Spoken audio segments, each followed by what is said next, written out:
We're rapidly approaching the end of year one of the second Trump administration.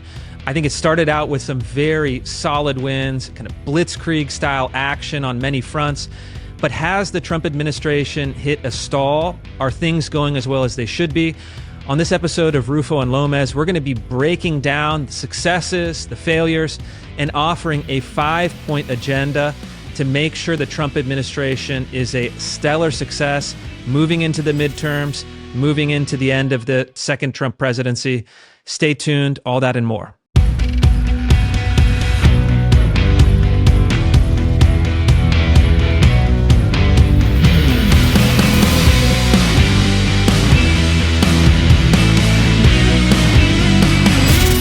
We're almost a year into the Trump administration's second term, and so I thought it'd be a good time to just sit down, reflect, take stock. There was massive acceleration at the beginning. It seems like things have slowed down. It seems like there's been some spinning on certain issues. So I'd like to just talk about what should the agenda be leading into the midterms, leading into the conclusion of Trump's second term. And we've come up with 5 ideas. So why don't you help set the stage? Where are we in this moment? And then we could launch into these, 5 key principles. Sure. So I think last week what happened was we had our show last week. This was in the middle of some consternation on social media about some statements Trump had made with regards to H-1Bs. There was the 50-year mortgage proposal that kind of, was not met with such great enthusiasm by the Trump loyalists. And then there was also a statement made about the visas. We had the thing with Antifa in Berkeley from last week that I don't think we touched on, but was another big story. And we just started thinking, okay, this administration is in a kind of lull right now. I think that's fair to say. There was a lot of activity, as you mentioned early on, and there were a lot of these proposals. And then the usual thing happens. You run against the brick wall of reality, of just the practical constraints of doing politics and enacting policy within a government that is designed to grind everything to a halt. And I think one of the things that happens to any administration is that you just start focusing your attentions on what's the easiest thing to do, like where there's the least amount of resistance.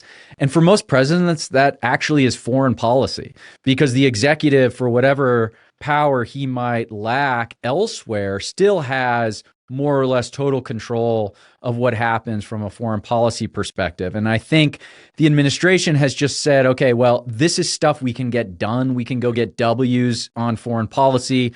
So that's where we're going to focus our attention. And I think to their credit, they've done a pretty good job. 10 out of 10. Foreign 10 out policy of 10 on foreign has been policy. remarkable and just great work from the State Department. And I think even the tariffs, which is a kind of foreign, it's not totally foreign policy, but it's foreign directed. Despite some of the early warning signs that it might not work out in our favor and that it would disrupt markets and all the rest of it, has basically settled out okay. And I think we've gotten more out of it than I thought we might have previously. And it's going to take a long time, of course, to reshore these massive industries. So we want to be mindful of our time horizon here. But what this has meant is that some of these domestic policies that really animates Trump's base and things that I personally care about quite a lot, and I know, Chris, you do too, have taken something of a backseat, or at least aren't as sort of prominently discussed. There doesn't seem to be as much innovation in terms of how we address these issues. There's legal and judicial constraints around what can be done here. And so, okay, the idea here with this podcast, with this episode, is kind of take a step back, zoom out, and take a broad look at what the administration can do over the next 3 years and into the midterm, certainly, but into 2028. So that's my broad overview. I have one more thing I want to sort of provide here as a preamble to this conversation, but what else is going on? Is there something else you want to provide here in terms of overview of these topics? Yeah, I think the key difference when I look at the administration, and I had been involved with various policymakers around the administration during the transition, during the opening months, and I can say, from observing it firsthand inside the White House, it's an extraordinarily capable team of people. Yeah. And the difference between the first term and the second term was night and day. I remember going into the Eisenhower building in October of 2020 during the pandemic, during BLM, and the feeling was one of total chaos. The administration was trying to figure out what to do. We were in the midst of this campaign. All of the buildings were boarded up around the White House in DC in anticipation for riots if the election didn't go the left's way. And then flash forward 2025, early in this second term, it was like laser focused, optimistic, lighthearted, people working long hours. There was this sense that they knew what they needed to do. They'd studied the failures of the first administration, and they had prepared this siege strategy for the second administration. But I think what's happened is that after a year, all of those paper plans, all of those policies, all of the executive orders that they had been planning, we basically reached the end of that point. Yeah. And now it's in a look around, see, react. And so I think the administration seems to be getting trapped in the day-to-day news cycle. And so with this podcast, I think what we want to do is just remember, hey, get above the news cycle, be on the front of these issues, and remember the promises that were made, the great ideas that won this election. Let's make sure we do it. And so let's open with number one. Immigration.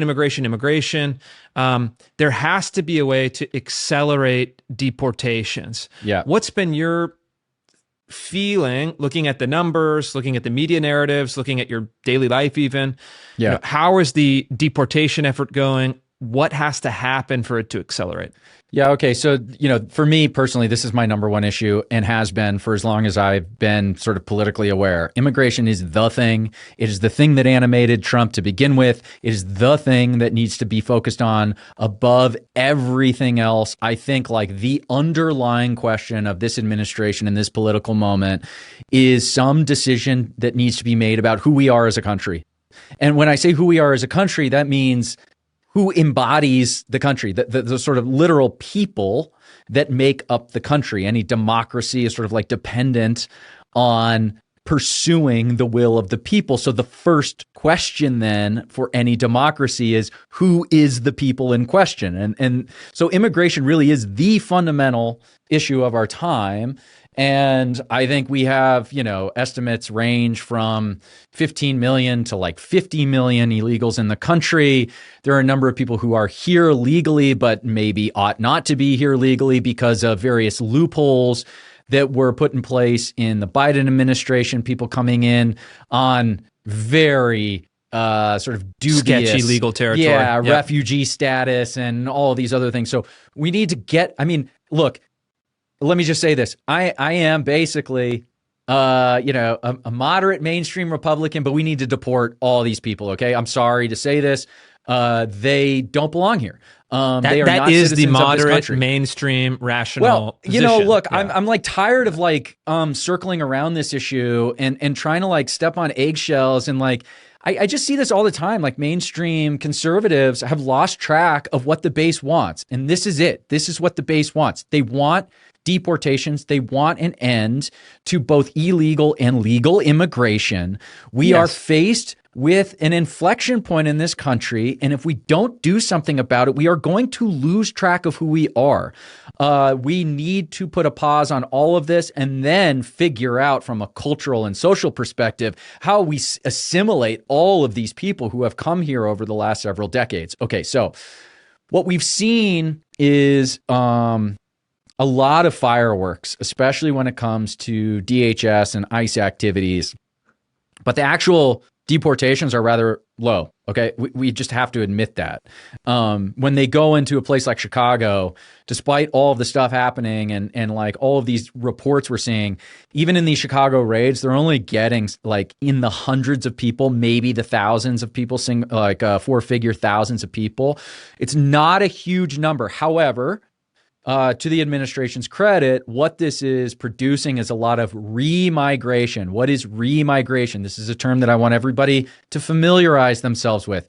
Remigration. This is going to be the thing that I think drives a lot of policy, both for the United States and Europe. Remigration is the voluntary return of foreign nationals to their home countries. And they're going to be doing this through some combination of incentives that makes it worthwhile for them to do so. It's to their advantage to do so, and also creating difficulties if they stay. So if you're an illegal immigrant, it's going to be really, really hard to get a job. We're going to make sure we go after employers who are employing illegal immigrants. We might have to send some people to jail to send a message who are abusing the accessibility of illegal immigrants.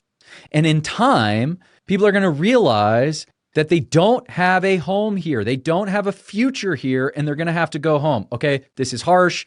Chris, maybe I'm being too harsh. Tell me I'm being too harsh. That's fine. But I think we need to really ramp up how we are treating this issue and getting creative with how we incentivize people to stop doing business with illegal immigrants and then getting illegal immigrants to go back home. Yeah, no, I think you're not expressing anywhere near enough empathy and compassion for all of the deeply American Salvadoran MS-13 members with devil tattoos across their forehead. And, I apologize, okay, for they are not being just as American enough. as George Washington, as John Adams, John Hancock, and the rest of them. No, I mean, look, one of the things I think the Trump administration has done very well, and it's not easy to do, is produce narratives through these deportation enforcement efforts that hammer home the reality that there are certainly many people who are, besides being an illegal immigrant, otherwise, law-abiding, trying to do the best they can, following the incentives that are laid out before them. But we do have a problem with many illegal immigrants who are criminals, drug dealers, murderers, rapists. You see all of these stories that are bubbling up, and you have to ask, no sane country would let this criminal population migrate past its borders and embed itself in the United States. And on the larger question, though, as you get rings outward, I think you're exactly right. You can't, look, you're never going to have enough muscle, enough kind of logistical force to deport 15 million people, in handcuffs. And then also, it's not possible, it's not practical, it's not feasible, it's probably not wise, because then the narrative is going to turn because you're going to start making mistakes because you're expanding at such an extraordinary logistical rate. So what do? The solution, as you suggested, is you have to shift the incentives so that there's remigration, sometimes called, self-deportation. Yeah. So voluntary exit. And this is where I think the rubber meets the road and where it's going to be difficult for the Trump administration. For the same reason that Trump is kind of wishy-washy on H-1Bs, I think he's going to be wishy-washy on how to actually enforce this. And if you want to get 10 million plus people to voluntarily leave the United States, you have to make their current life virtually impossible. You have to freeze them out of the financial system. You have to have punitive taxation on remittances that makes that economic incentive disappear. You have to have other methods of paperwork enforcement, tax enforcement, financial enforcement that make it very difficult. And I'll tell you, look, I onboarded a new employee not too long ago, and it struck me as I was filling out my onboarding paperwork, right? I have like a payroll service, really great payroll service. Gusto, you guys should sponsor the podcast for sure. But I noticed something very interesting. At no point was I required to provide proof of citizenship. And for me, it was like, this is crazy. You can have somebody in the payroll system, they have a W-2, you take out taxes, et cetera, et cetera. And at no point do I need to say that my employee is a United States citizen. My employee is a United States citizen. That's how we do things around here. I know you do the same. But, that's like low-hanging fruit that if the administration were serious, would be a problem that would be solved instantly. Chris, too, I mean, can we just start with not giving them benefits? Like, and this is the thing. It's like, okay, they're living for free in these hotels in New York City. They're getting crazy. Exorbitant subsidies for, healthcare and everything else. And I'm sure, they're not getting that much, they really are like net positive growth on the GDP and whatever. It's no, you're wrong. Actually, that's a lie. I don't believe you for 1 second. I know you can manipulate those numbers to get them to say anything you want to say. It's also not sufficient. That's not the only measurement. Also, like, I don't care. Okay, I don't care. Like, and this is the problem by making this like a strictly economic argument. It does just become an empirical question, like, do they or do they not contribute more to the GDP than they like take from the GDP, even if GDP is not the measure you want. But it's like, no, I actually don't care about that. I'm focused on something even more fundamental here, which is the sort of makeup of our country. What does the country constitute? Again, I can't stress this enough. If you live in a democracy, the fundamental question is, who are the people that get to choose the right path for their own self-determination? That is what democracy promises. It promises its people, a nation's people, the right to self-determination. So again, the fundamental question is, who are its people? And if you just are bringing in anybody who wants to be here that value the quality of being the nation's people, of having the right for self-determination, is completely subverted by that practice. Okay. And we need to just get rid of that altogether. It's not popular. It's not what people want. People don't want mass immigration at this scale. It's a very small fraction of our, and there's nothing wrong with saying that. This. Yes, of That's course. That's not immoral. That is not against the interests of the United States. That's not a form of racism. We won't be browbeaten by this kind of like these moral cudgels. It's just like we're past that moment. I don't care. I'm sorry. Now, however, let me ask you this. I mean this sincerely, because one beautiful thing about the American people is they are so generous of spirit. Like, I really think this is an incredible country, sort of imbued with these like incredible virtues and care for their fellow man. And I think that's like a beautiful thing. And don't want to descend into a kind of chaotic country of ethnic squabbling. Yes. Americans don't want that. And it actually like sort of breaks my heart when I see the kind of stuff coming out of Somalia and like this intra-ethnic Somalian war over like Omar Feta and his, this other tribe who won't vote for him because he belongs to this other tribe. Like, no, we can't live like that. Okay, now this is all to say. And look, we have to be ruthlessly selective about which populations are most likely to assimilate, most likely to contribute, and least likely to be a kind of net negative on whatever dimension: economic, social, cultural, political. And look, like the reality is that, like the Somali community in Minnesota, for example, we're working on a big investigative piece about this. I mean, contributes, the thing that we have discovered they contribute the most of is fraud and the exploitation of government programs. It's like endemic. And so I think that is completely fine and completely rational to say we should prioritize groups that contribute over groups that do not. Nobody has a right to immigrate to the United States. That's a decision left to us. And the reality is proportionate.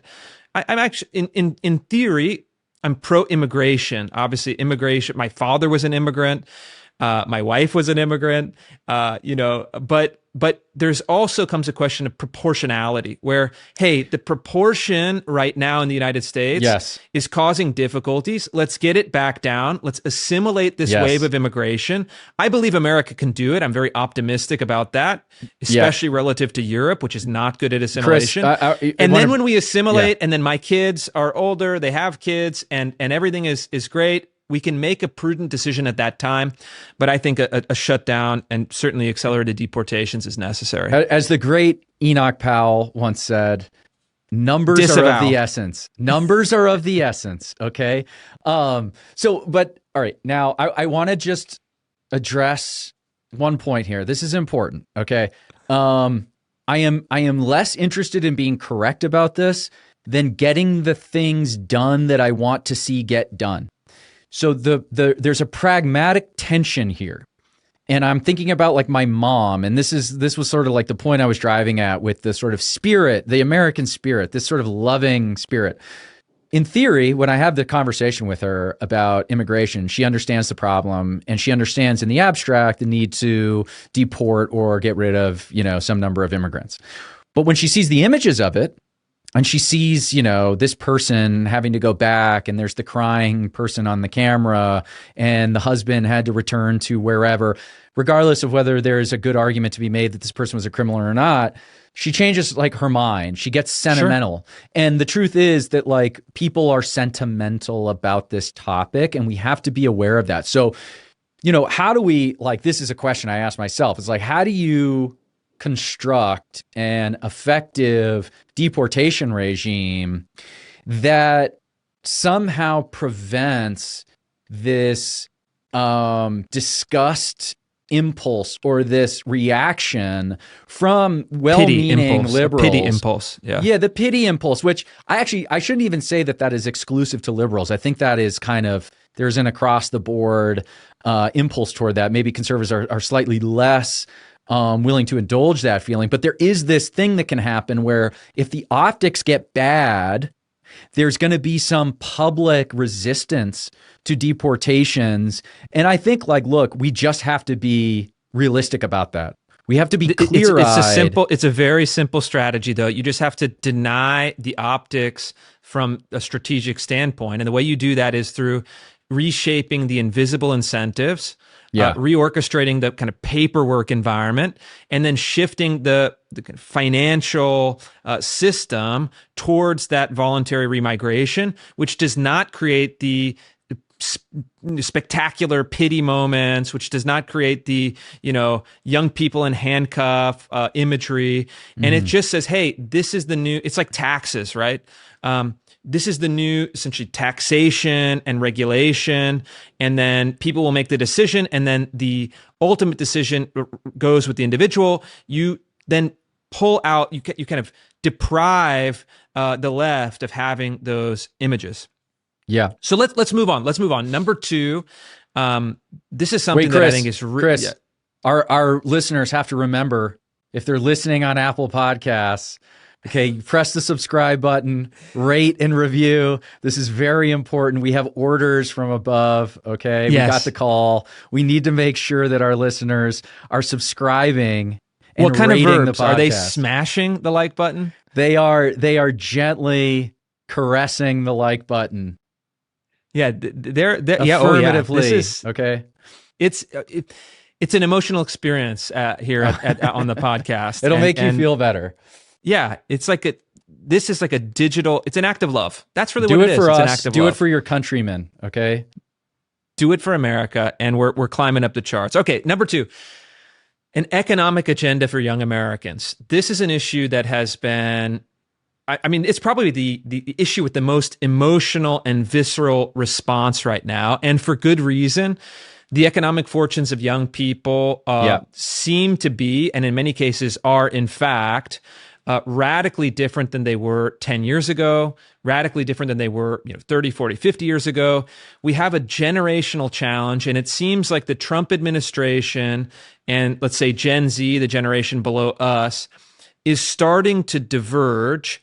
And what can be done on this issue, and how can the Trump administration separate out what's good from what's bad, what's reasonable from what's unreasonable, and actually make a concrete economic agenda that will improve the possibilities for young people that are entering the work world and becoming adults. Yeah. Okay. So part of my larger framing here is that also, I'm really disappointed that we're now not the young people. We're like a generation above them. I know. This is unfortunate. Yeah. Oh, it's fine. It's okay.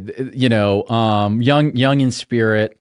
I have this broader framework here, which is like we have these four categories of questions, issues, concerns that we need to face, and that American politics kind of revolve around broadly speaking. One is this question of who we are. That's the immigration question that we just came from.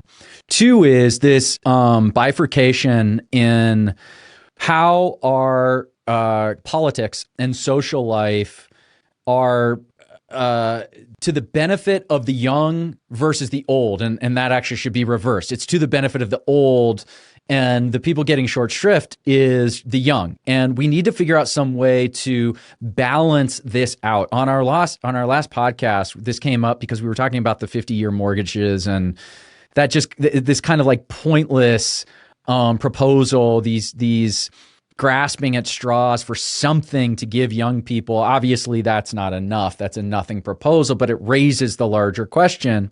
So how do we balance this? What is the underlying problem? Okay, boomers are not just older, but they take up a massive part of the population. They are the most coherent political bloc of voters in this country. Now, they're beginning to die out, but that won't happen for at least another decade to any reasonable scale that will kind of rebalance their sort of democratic electoral power. And the kinds of things that they are asking for, we saw this in Texas a couple weeks ago, this property tax relief bill that 60 and older are getting in Texas.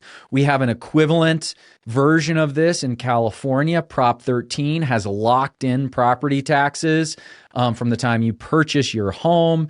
This is a tremendous benefit to older people. It does actually distort the market because it locks them into these properties that they bought a long time ago. So you have a lot of empty nesters, and they're sitting in homes, 3-bedroom plus large homes that really should belong to younger people. We need to get rid of all these laws. We need to get rid of the regulatory framework that benefits older people at the expense of the young.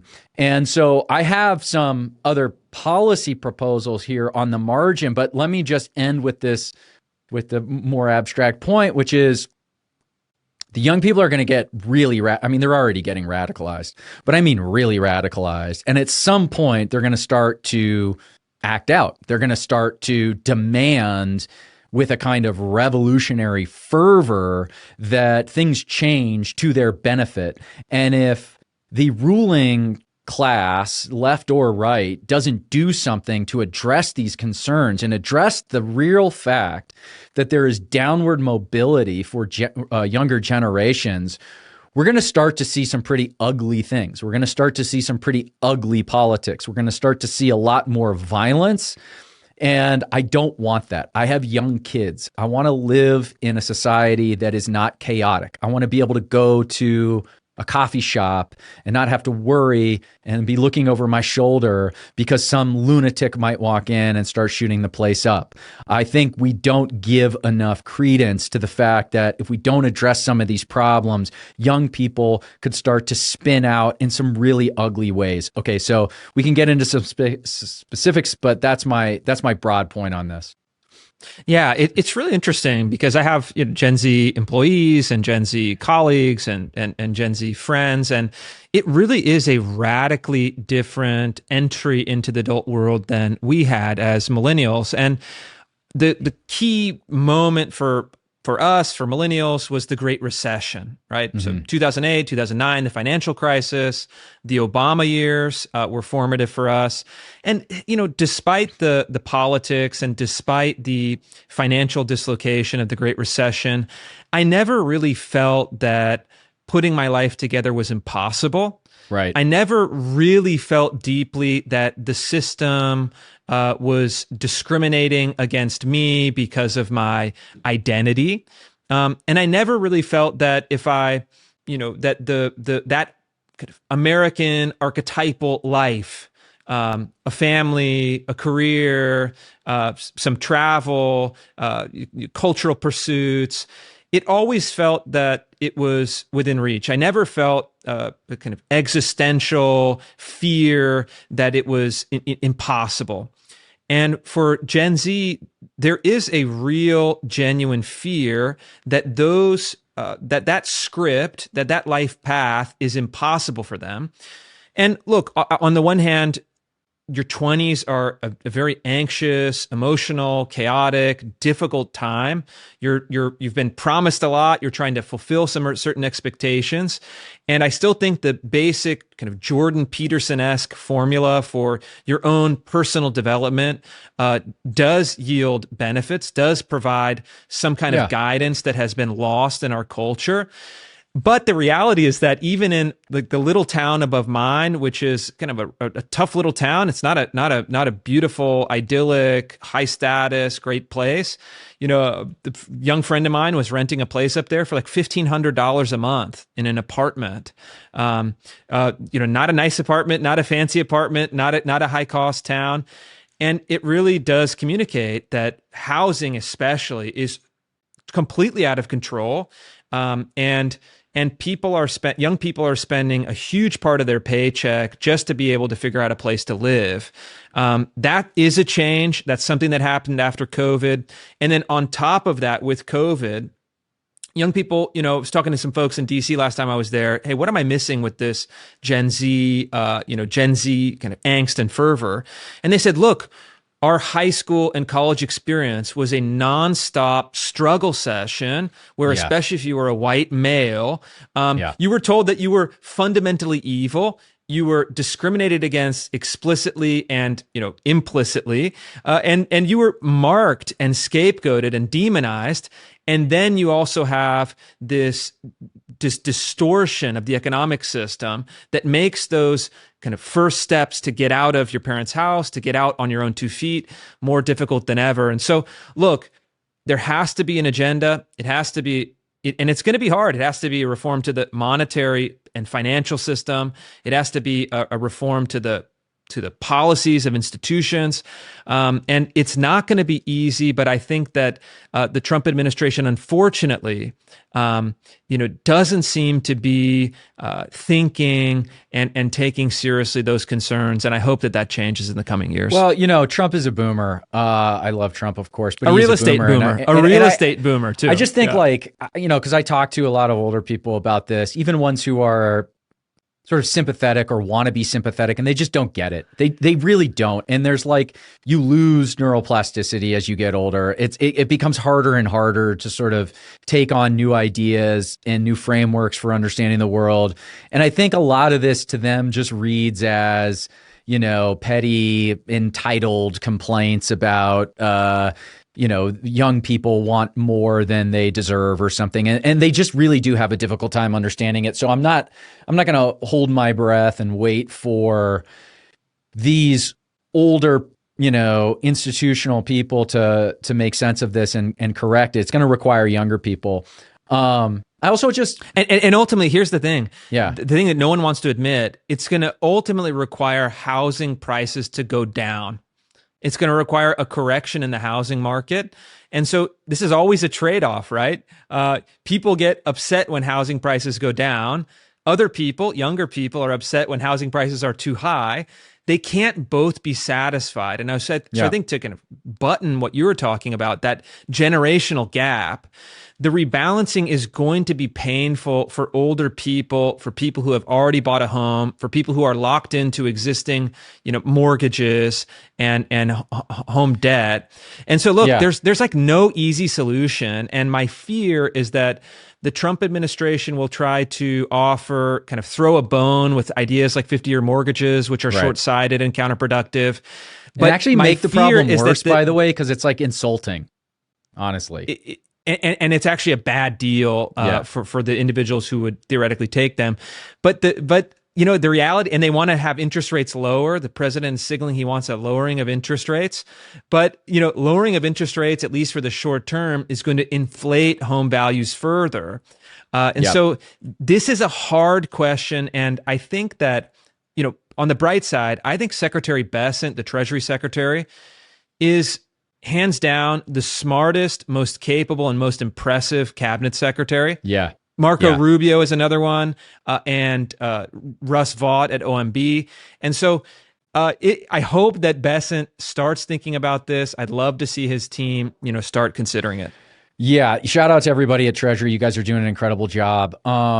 My advice here to young people is twofold. It's not asked for, but I'm going to provide it anyway. Okay. And I think like it's important for young people to keep two things in their head simultaneously that are sort of at odds, but you can do it. One is the kind of boilerplate, lecture about life owes you nothing. If you go back and look at the history of the world, go back and read the ancients, life is suffering. Most people, life is suffering. It's difficult. You're not owed anything. And most of you would, including myself in this, you would have died in a ditch somewhere before you would have had time to, sort of build out a proper life for yourself, or, suffered through some kind of horrible disease. And you would have been lucky to find a woman, maybe had a couple kids here and there, but life's hard. Okay. And so buck up. However, okay, that being said, we are in this incredible situation, historically unprecedented situation in the United States, where we have this robust middle class and an opportunity and a real expectation for most people, the vast majority of people, to live really fulfilling lives that are full of wealth and, give you access to all the things that make life great. And you ought to feel entitled to be angry about the fact that this inheritance that was owed to you by virtue of the luck of being born where you were born has been sort of systematically stripped and was attempted to be stripped from you under this sort of ideological paradigm that said that you don't deserve any of these things. You should be mad about that, and you should feel entitled to make it part of your life's mission to ensure that you get those things anyway, and you get the people who tried to make your life lesser than out of power. Okay. And so I both want you to understand that, no, life doesn't owe you anything, but at the same time, you ought to feel empowered to go take things back that were previously something that you should have had and were owed to you. Yeah, you have to have both. Look, you can't just wait forever, wait for the system to provide for you. You have to take action. You have to take initiative. Your life doesn't actually stop. Life continues whether you're, taking it on or not. And that said, there's certainly a responsibility, especially from older people, to ensure that we leave a country that is better for the next generation. And to the extent that we're not doing so, the responsibility lies on those older generations, and in particular, baby boomers. And so, look, I think we're at the end of the day, we're all in this together. Each generation has a role. The young have a responsibility to take ownership of their lives despite the hardships. The older, and we're caught in the middle, but we're getting on the older side. We have a responsibility to make sure that the great gifts and inheritance that we had, that we also pass down to those who are younger than us. Chris, hold on. I have to ask one more question here. I would remiss not to. Are you still advocating people go work at Panda Express? Can we just touch on the Panda Express question here? You can yes. Take the fifth. No. Well, I will say this. The truth is the Panda Express discourse caught me by surprise, and it was taken totally out of context. And so here's let's clarify. We're going to make the truth about the Panda Express. So two things are simultaneously true. The kind of fake narrative that spun about was, I was saying, that the talented, undiscovered genius, brilliant right-wing guys that can't catch a break should all go work at Panda Express. No. If you truly are a genius, you truly are brilliant, you truly are an undiscovered talent. That's our fans, by the way. That's anyone listening to this podcast. We have much higher expectations for you, and we know, we believe in your possibility. However, if it's, you got to work hard for it. So, but what I was saying was just a simple question. You have this economic moment where service jobs are actually paying pretty good wages. And so it's this thing where low status jobs actually have high pay. not everywhere, but in certain regards. The old kind of archetype was the garbage man. Like the garbage man is making six figures and has a great pension. And by the way, bonus, he's probably Italian. Fantastic. Our people, in my case, really, a good family friend growing up, garbage man, incredible guy, had a beautiful family, and had this wonderful middle class life in Northern California. Very Italian. I won't say his name, okay, but he knows who he is. We love him. He's more than a man. He's a symbol of the great hope. But look, the reality is that yes, the assistant manager at Panda Express is making $70,000 a year. Official unemployment is below 4%. Like these top line numbers are good, but what people are feeling is the gap between the expectations for wages and status. And so if you're the assistant manager at Panda Express, you could be making a decent wage. Yeah. It's not a high status job. And look, I get that. You and I both, like, we care. We're in a creative field, a political field, intellectual field. You were in an academic field. I was in a kind of filmmaking field. And so like, I get it. However, I think the underlying point is true that, it's not the Great Depression. And if truly you just need to like make it work, get a job, work your way up, that's still very possible. And so while I think that, again, housing, big problem. If you want to be a kind of success in a creative field, it's going to be very difficult. However, and I see this every day with people that live around me, very middle class professions. There is still the possibility of that kind of middle class existence. It's not impossible. And I think if we can fix housing in particular, we can make America great again. All right, let me just say this on the Panda thing, and then we'll move on to the next topic. I am with you, but only under the condition that we also do something about immigration and some of these other issues. And this is actually important because it is one thing to have a low status job where you're surrounded by like friends and people you can hang out with and you share the same references. And so like, yeah, you're a garbage man in the 80s or 90s. You go to work and you talk about the football game or whatever. You have like a community of people that's like meaningful to you, even at that job. If you go work at Panda Express right now, you're going to be surrounded by people who don't speak English and you don't have any connection to them. So not only are you sort of taking on a kind of low status job despite the pay, you're also like all the soft parts of this, the sort of cultural parts. And like the environment you're in is just terrible. So, that's just totally agree. And I think that it really works well with our first point. And look, the other thing is that if when I was in Memphis, I directed a documentary about American poverty. I spent a lot of time in Memphis, predominantly Black community down in the central part of the city of Memphis. Yeah. And I spent a lot of time in warehouses, just kind of observing, documenting, talking to people. And native-born Americans, and in this case, native-born American Blacks, had this very tense, very fraught, very difficult relationship with the Latinos, including many illegal immigrants who were undercutting them on wages. And look, so I think that whether it's Panda Express, whether it's blue collar jobs, et cetera, if we can stop or H-1Bs, cheaper foreign labor should not compete with domestic labor. And then you can raise the floor, you can have a cohesive and assimilated culture. And look, like you also have young people working these jobs. Like, when I was growing up, and certainly the generation before, when you were a high school kid, you'd be mowing lawns, you'd be working as a busboy, you'd be flipping burgers, and you had that cohesive culture. You had young people working, and also young people working. I work service jobs. Then you also learn like, hey, I don't exactly want to do this forever, but I work security, and so even after college, I worked security guard, but. I think like recreating that so that the job is not seen as, this kind of dismal failure, but the job is seen as a way up. The job is seen maybe as a way for people to get by. Okay, let's move on. So the third point that we want to talk about is, this is a great policy point. It comes from our recent news story.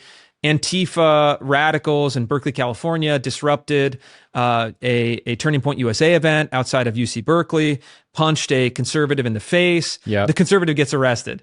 But our policy prescription is the administration has to dismantle the left-wing terror networks, whether it's Antifa, other organized militant groups. They have to actually get mugshots, case numbers, inmate numbers, the tangible evidence that these left-wing terror networks, which are essentially saying that we can control the streets in places like Portland, we can veto peaceful conservative speech in places like Berkeley, we have to ensure that they can no longer do so and can no longer exert control through violence. I mean, this one's actually interesting because on the one hand, I think the administration has done more on this than I expected. Like, I didn't anticipate that they would designate Antifa a terrorist network. That's a huge step in the right direction. And this drives at a point, I think, which is consistent for this whole conversation, which is here and there, the administration is making the right moves and or saying the right things. What's missing is the conspicuous action so that, your average American, let alone Trump supporter, but just your average American goes, yeah, I don't like Antifa, and the administration is doing something about it, and that's good. And so we need, like you said, we need mugshots. We need them to take this terrorist designation and do something with it, and or explain to the American people what they are doing with it. Now, I understand like some of this might be sensitive. These are ongoing investigations, and if they're building out these massive RICO cases that might look like what they did for the mob in the 80s, that's going to take a decade. And I want to allow time for that to happen. But in the meantime, there needs to be something a little bit more. An example, do you remember the bike lock guy? Remember in 2017, his name was Eric Clanton. He hit a Trump supporter over the head with a bike lock, gashed his head open. He got a slap on the wrist. What is he doing now? He's back teaching at like DVC or something, one of these community colleges or whatever. The other thing that we need to put pressure on is these institutions that are harboring these people. And that's not something I think we've thought hard enough about. We've seen, and this goes back, of course, to the Weather Underground. This is something, Chris, you and I have talked about at length. This comes up over and over. You look at the way that the left rewards and celebrates their radical activists. If you do a good job planting bombs at the Pentagon, as the Weather Underground did, you get sinecures at major universities. You get speaking gigs. You get massive publicity. Okay, you become a public intellectual for the left. There are ways of applying pressure to these institutions to prevent them from doing this. And I know that Trump has threatened to withhold funding to the universities for like the anti-Semitism stuff. Well, let's do it for this. Let's go look and see where some of these known Antifa activists and organizers are working and apply pressure to these universities to do something about it and make an example out of these people. They are terrorists. They are causing violence. They are disrupting the basic function of our sort of public apparatus. We need to do something. So let's do something. Please do something. Yeah, we have to do something, of course. But the question here is between symbol and reality. And so let's just take this case at UC Berkeley, this recent event.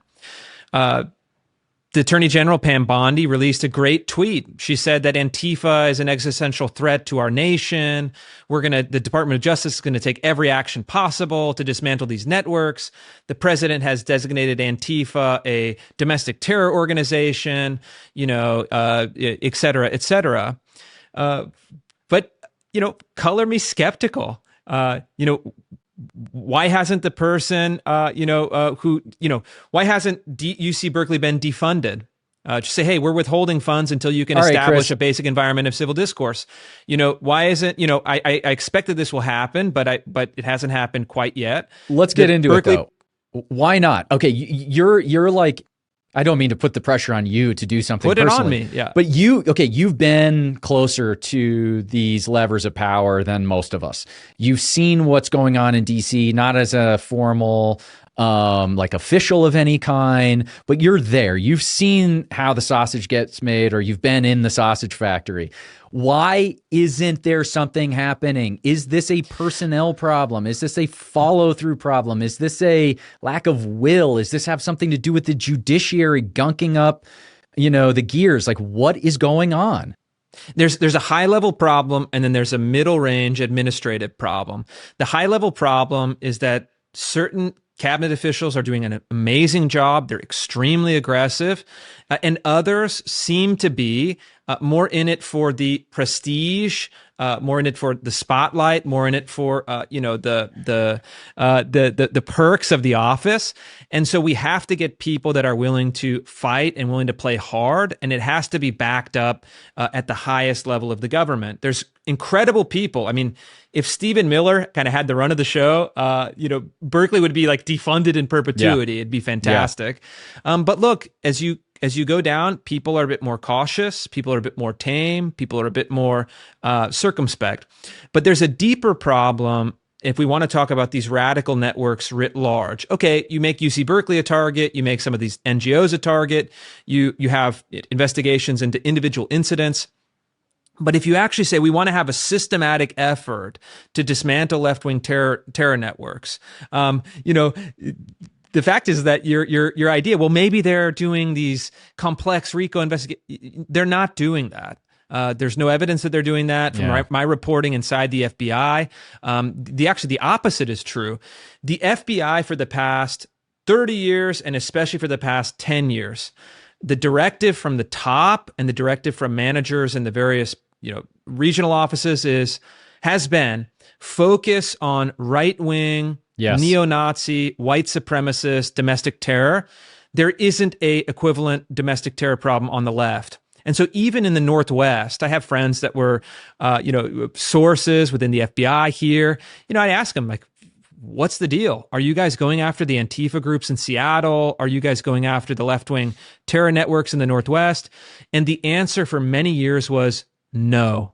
We were told not to do it, not to touch it, not to organize on it. And to the extent that we're doing we had BLM riots. They took over a whole city block with the Chop Chaz affair. Yeah. And it was extremely light touch from law enforcement. And so the entrenched culture of the agency, and as you go down administratively, you have to make sure that the directive that comes from the FBI director's office, the attorney general's office, you have to make sure that it means something at that regional level, at that agent level.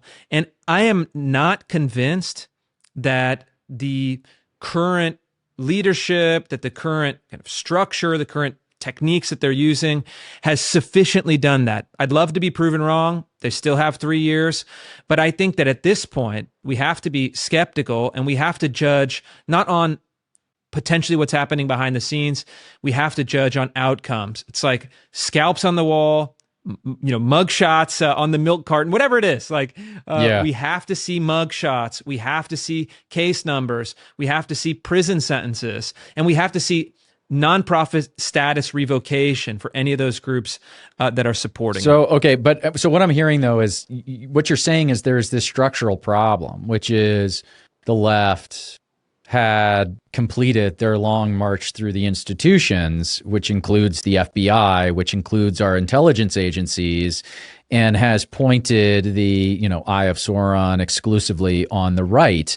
And without that larger sort of criminal justice apparatus working neutrally to address extremism and address violence just as a general matter, revolutionary violence as a general matter, we can't turn this ship to really do anything at scale about Antifa. So then, okay, look, I'm an optimist. I don't want to black pill. I don't want to take the Yarvin position here, which is then it's like sort of hopeless and we're stuck until we get a proper, right-wing kind of revolution. So what do we do? How do we deconstruct this capture of places like the FBI? Is this something we just have to be patient with? Is there something more that like Kash Patel and Dan Bongino, et cetera, and Pam Bondi, they could be doing right now to change the culture and change the personnel at these places that can, rework and reorient what their focus is?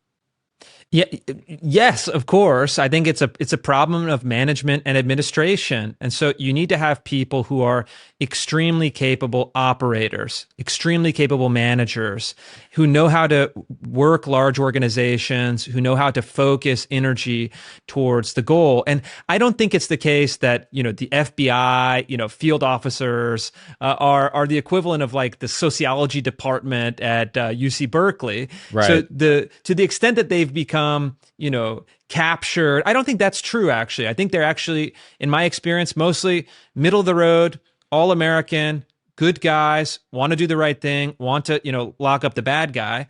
But they've had really bad management and really corrupted management at the top. You see the same thing at the armed forces, where your average like private is a patriotic American, but your general is like wearing a mask and organizing, drag queen story hour for the troops. For a long time that was true. Maybe not your average general, but you get my point. Yeah. So I think the thing is like good leadership, effective leadership. We have to have people who know how to do it. Okay. So let's move on. And this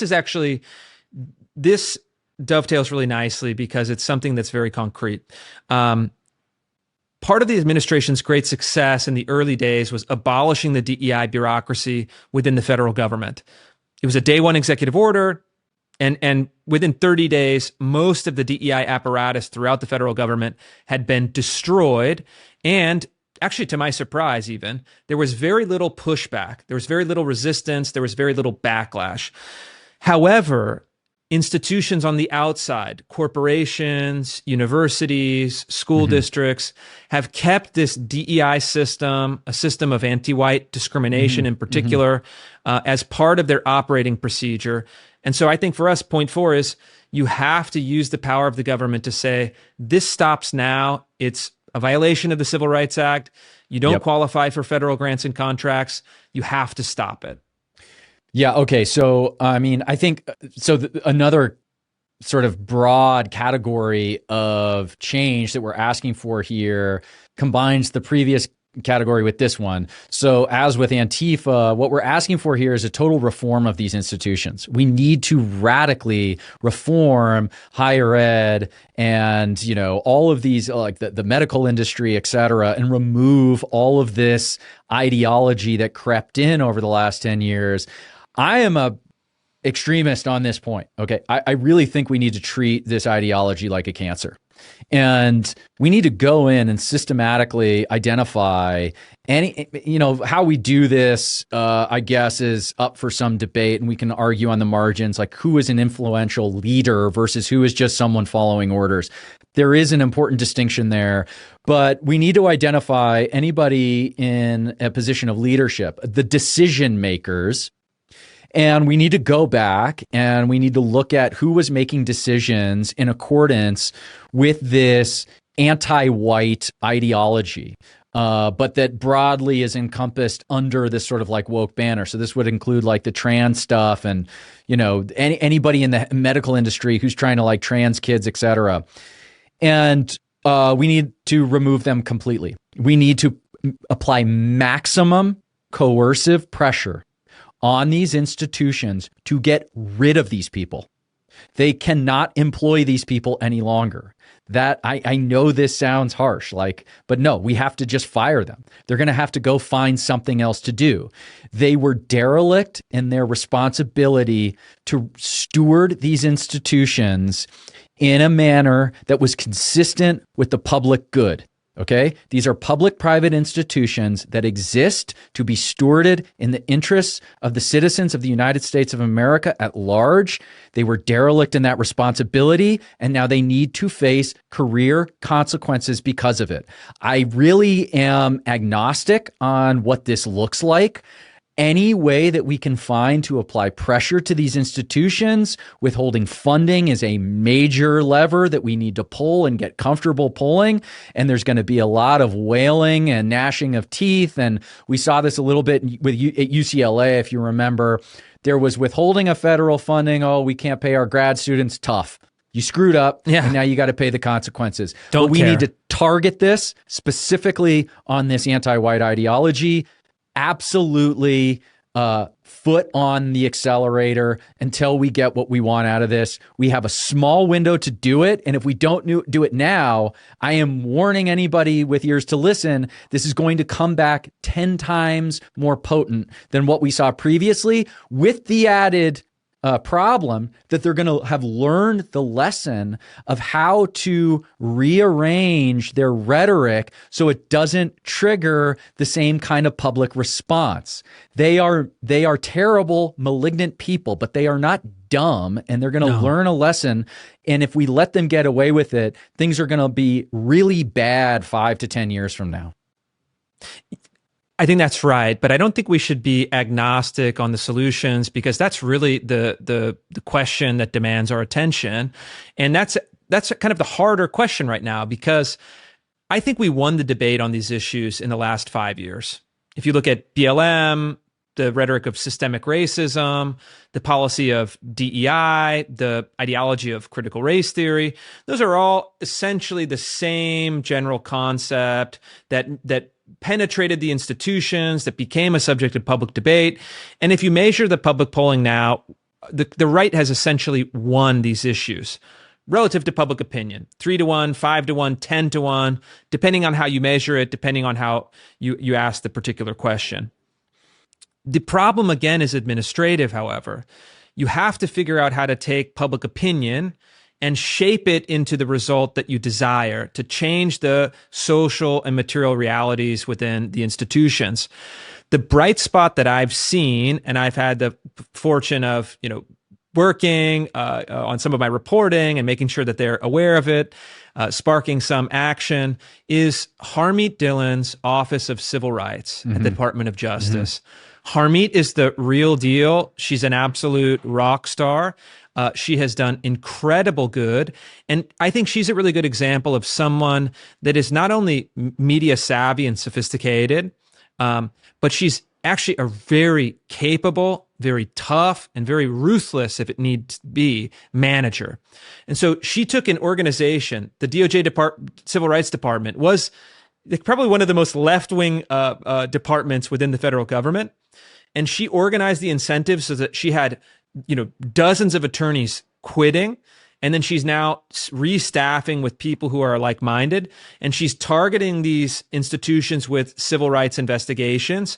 And I think over time she'll be exacting a price, and I think that's very successful. Okay, so can you help me better understand what this looks like? So there's some class action lawsuit, or she goes after the admissions offices at the UCs, for example, which is where I taught. This is a perfect example.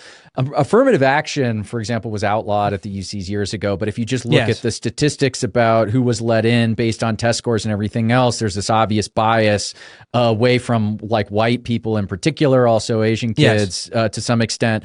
So, okay, so what happens though? I'm with you. Please walk me through this. I'll give you ideally what will happen in the future. We'll play out the story as I think it could unfold and likely will unfold. First, there's some evidence that comes into the office that an institution is engaging in illegal racial discrimination. So basically, any university qualifies. Yes. There are active investigations open into a number of universities, including very prominent universities, where they get enough evidence to open investigation. They have the power then to conduct an investigation, gather information, and then put a case up, right? And then the left did this successfully with, for example, police departments. Your police department is arresting too many people that look like this, therefore you're under investigation. And then there's the potential penalty, there's other remedies.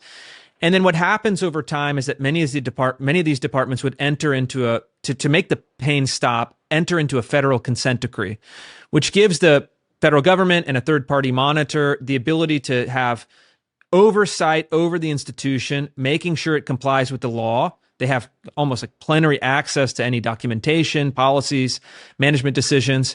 And then it has to basically be overseen by a federal judge who will approve their ongoing adherence to the law. So that's like one model that is, I think, perfect in this case. So you could have Harvard's admissions department under, pending their agreement, under a federal consent decree to say, hey, we're going to keep you honest and making sure that you aren't doing illegal DEI programs, illegal racial discrimination, et cetera. So that is like one example of a concrete federal action that could shift the incentives over time. Okay. But it certainly can't be the only one. The downside to these is that they're long-term commitments. They're slow moving through the courts, and they can be reversed by the next administration. And so I think you need to have dramatic action from as many angles as possible, experiment with as many tactics. And look, are they doing some of that? Yes. Are they doing enough? No. And so I think we'd like to see more. Okay. So let's talk about... I want to add one more point to this. Sorry. I know we're going long here, but this is an important point. One is, okay, yes, all these people need to be working at Panda Express. The other thing too is that, we need a cultural dimension to this. This has been a hobby horse of mine, but I'm observing, like, I was listening to a New York Times podcast, and they're trying to walk back like how crazy they were, and they were talking about it was Ross Douthat and Carlos Lozado, I think is his name, one other person on this podcast, and they were talking about Robin DiAngelo's crazy anti-white book, and they were like kind of making fun of it, like, oh, I can't believe people actually thought this was like, and I'm like, give me a break, man. You believed it. Yeah, of course. You guys were all over it. Yeah. Okay, so but I actually think this is like important. We need to establish some cultural memory around how insane these people were and make them humiliated and make them feel shame about the things that they were doing. So, okay, this is my proposal. Anybody at, the NEH, et cetera, who wants to get involved with this, we need a current year museum, the current year, and it's just a museum of woke, all the crazy excesses, all of those clips, all the trans stuff, all of the crazy articles that were coming from these mainstream presses, all of the insane stuff around BLM. We need to have like a wing in the Smithsonian to catalog and remember this kind of leftist excess and insanity, so they can't sort of walk away from it and pretend as if it never happened, which is exactly what they're going to try to do. Okay, that's my last word on that. Yeah, of course. So point 5, and this brings it all to a head. What do we do about the universities? My position this whole time is that, look, these federal consent decrees, civil rights investigations, the temporary or ideally the permanent revocation of a certain amount of grant funding, all of those are good things. We should do all of them, but they're not enough to change the system of the universities as a whole. And so eventually, just like with housing, we're going to have to get into some of the macroeconomic conditions that have enabled the universities to expand, ad infinitum, to get captured ideologically without consequence, and then to wield this tremendous power over our society. And so we have, like in housing, we have a student loan like bubble. It's causing immense hardship for individuals. I think it essentially is a scam at the offering level at many of these institutions. And so we have to figure out how to hitch this massive financial problem onto the universities. You have to make the universities hold the bag so that when it blows up, they blow up with it. So the unique thing about these loans is that they're non-dischargeable. Which means that they don't go away. You can't file for bankruptcy and have your student loans go away. And so, this gets into the young people thing and everything else, and doing something about this debt. There's talk of like a debt jubilee, a student loan debt jubilee. This has been floated on the left. I've seen people float this on the right as well, a kind of handout to people who irresponsibly took on a certain amount of loans that they shouldn't have. And I do, maybe I'm just being like a bug man here. I do worry about like the moral hazard here, which is anytime. No, it's a terrible idea. It's a terrible idea. Yeah. So like someone needs to hold the bag. And I like the idea. I mean, I just want to punish higher ed. So I'm fine with this. Okay. It's like totally fine. But you want to see all your former colleagues lining up for the assistant manager I love my at Panda former Express. Okay, if they're listening, probably not. I actually really like them personally. I have many good friends. I like people, look. Some of my best friends are academics. Man. They're communists. They're fine. I actually really like them, and maybe we can have a conversation one day. I'm sure they hate me and they wouldn't want to talk to me anymore, but that's okay. Some of them are good people. Okay, I don't. They're actually not the sort of superfluous part of the higher ed, matrix. It's the administration. There's a massive administration bubble in higher ed. There is misaligned incentives for what higher ed is supposed to be doing because of an unwillingness to be realistic about the stubborn realities of, human clay. Okay. And there's only so much you can do with a person by the time they're 18 years old in terms of turning them into, productive citizens. And not all these people are capable of dealing with college level curriculum. But the administration think it's their duty somehow to sort of engineer a population where everybody's above average. Okay, this is of course impossible. Not everybody can be above average. There's just some people who can't hack it at the university level. And so universities need to radically reorient their focus on taking the top, let's just say, I don't know, let's call it a quintile, and focusing on that population. Stop trying to bring in people who don't belong there, sucking up resources, degrading the level of learning and the curriculum to satisfy the needs of that sort of lower quality student. There are other ways of, and by the way, this is like not some crazy elitist notion where only like the top quintile of people get to have, opportunity and satisfactory lives. No. I'm not saying that. There's plenty that we can do to help build out the human capital of the rest of society. But it's just going to look different. It's just going to look different, and that's fine. We still want them to have productive lives. We still want them to have access to careers and families, et cetera, but it's not going to be at college. So we really need to rethink what's going on at the college level, and maybe just putting them on the hook for these student loans is a shortcut to getting there. I'm okay. I can entertain that as a possibility. Yeah, no, you have to, because the idea of a debt jubilee or a forgiveness of all this, closing on $2 trillion of student loan debt. Look, even if you're saying, the poor kids, they took out these loans, they didn't know, it was exploitative. I think that's true for some, but definitely not true for all or even a majority.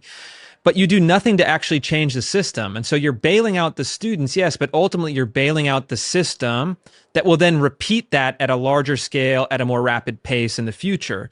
And so you have to tie any debt forgiveness in some sort of broad deal with financial reforms that will put the universities themselves into a new financial model and ultimately into an economic retraction. And I'm kind of a hardcore quintile guy. I think the 4-year bachelor degree should be focused on that top 20%. Yeah. And for the other quintiles, as you move down, we should radically reimagine the best way to deliver the most value to those students.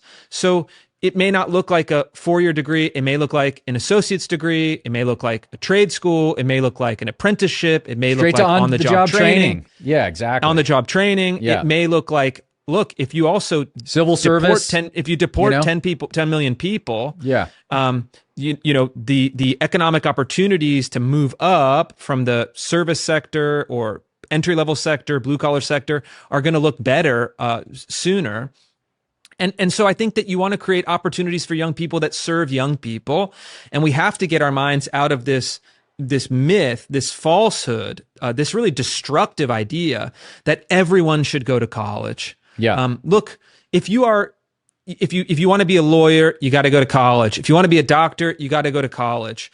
But if you're for a lot listening of to this kids show, that you should go to, college is probably the right path. I'm not for an you. anti-college person. I'm not look, the founding fathers of our country, the most common professions were like lawyer, of course, businessman, like large agricultural enterprise owner.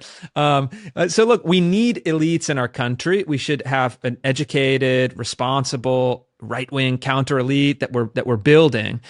But the reality is that, if you do a year of some, psychology degree, you're not academically inclined, you've taken on $40,000 in debt, you don't have the piece of paper where you can make something of it, it's probably not optimal for you, and it's not optimal for the system as a whole. And so the Trump administration should figure out how to use this student debt problem and essentially offload it to the universities. Look, universities are not MAGA's base. Punishing the universities is not going to punish MAGA voters, precisely the opposite. And so there's got to be a little bit of political calculation that's baked into this formula that yields the outcome that we want. And I'd like to see something like that. And I'm willing, again, as someone who opposes just no strings attached debt forgiveness, I'm willing to include some debt forgiveness as part of a broader strategy of negotiation. Yeah, cosign. I'm good with that. That's the agenda. Is there any, if they do this, are we looking at great midterms? Are we looking at President J.D. Vance 2028? What happens if they do it? Kitchen table issues, man. People are going to look at how well the economy's doing. They're going to look at the labor market. But they're also going to be looking at these macro questions around sort of the culture and the mood, the vibe. Like, are we making progress on things like immigration? Can a Vance supporter point to specific things during the primaries and during the lead up to the election and say, look, here's all the things we did? It's just plain as day. Like, the evidence is there. Look around the communities that you live in. Things are better now. They were eating the cats and dogs, and now everybody's got a great job. And, we all have our middle class McMansions, and young people are getting married and having kids, and things are improving. So, okay, these are the things that we need to be able to show. And I think we'll be able to get there. I just think we're in this kind of weird period right now where it's a little unsettled, and there's not a clear path forward. We need to carve out that path. I think that we can't panic.